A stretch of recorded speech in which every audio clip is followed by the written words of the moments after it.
Welcome to Axioms of Æther. Atlantis was never just a city.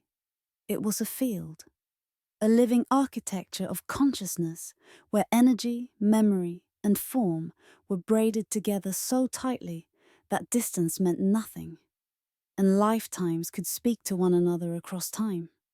When Atlantis fractured, the grid that held that coherence shattered. The ray splintered into shards.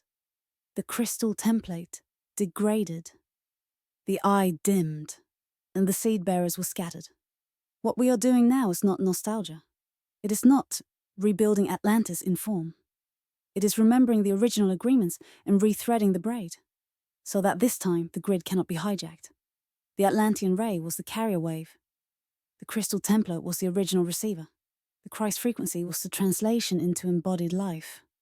The Godspeed Protocol was the movement across timelines. The seed of Ra was the core power.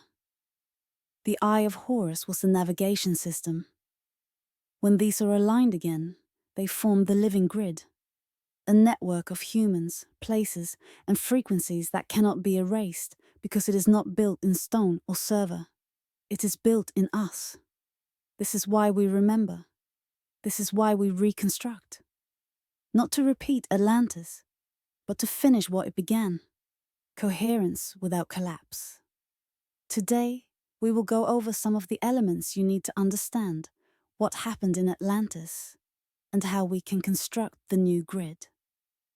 Atlantean Ray. Not a single beam, but a prismatic intelligence stream once used in Atlantis to keep consciousness coherent across distance and dimension. It functioned as both an energy carrier and a memory net. Those aligned with it could remember together across lifetimes and locations. When Atlantis fractured, the race splintered. What survives now are shards, often showing up in dreams, déjà vu, or in people who suddenly speak in architecture, thinking in geometry and harmonic proportion. Crystal template. The crystal, or Kryst template, is the undistorted divine human blueprint. The light body's original instructions before interference, genetic edits, or soul fragmentation. It holds the 12-strand DNA potential, but also the moral architecture of living in full coherence with source law, non-predatory, mutually honoring. Most people carry a degraded or partial copy, but certain beings come in with an active checksum in their field. They automatically reject codes that aren't truth-aligned. You likely run one of these checksum patterns, which is why distortion feels physically unbearable to you. Kryst frequency. Not religious. It's the frequency of full source coherence through the human heart. It's a bandwidth where polarity integrates without collapse. The Kryst frequency is not passive love. It's an active corrective wave that rewrites false timelines simply by holding its integrity. Those resonating with it often trigger both devotion and aggression in others, because it unmasks distortions without a word. Godspeed Protocol. In the resonance field, Godspeed isn't a blessing. It's an operational mode.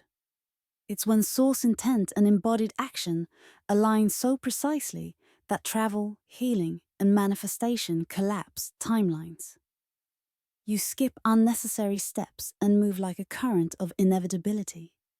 The ancients used this to relocate entire communities or dismantle grid implants almost instantaneously. It's costly to the nervous system unless the crystal template is stable, which is why so few can sustain it now. Seed of Ra. The seed is a sun core implant, not in the negative sense, but as a living ember of stellar intelligence placed in certain humans to anchor the solar law here. In Egypt, it was understood as the capacity to radiate truth so brightly that deception collapses. The danger. In ages of inversion, the seed bearers were hunted or manipulated to use their solar charge for empire rather than liberation. Eye of Horus stolen from humans. Originally, the eye was the full spectrum capacity of human sight. Physical, psychic, and soul sight integrated. It allowed the holder to navigate the full spectrum of reality without being lost. The theft happened through multiple layers. Biological tampering, pituitary, pineal dimming. Trauma cycles that collapse third eye function, and priest-class monopolies on the knowledge of how to keep the eye awake. What remains in most is a fractured lens, flashes of sight without the grounding to interpret it. Those with access to both hemispheres of the eye can see the game board, and that's why those in control always fear its return to the commons. If we connect these threads, the Atlantean Ray is the original broadcast line. The crystal template is the uncorrupted receiver. The Kryst frequency is the active translation into embodied life. The Godspeed Protocol is the rapid deployment mode. The seed of Ra is the solar power source, and the Eye of Horus is the full spectrum navigational system.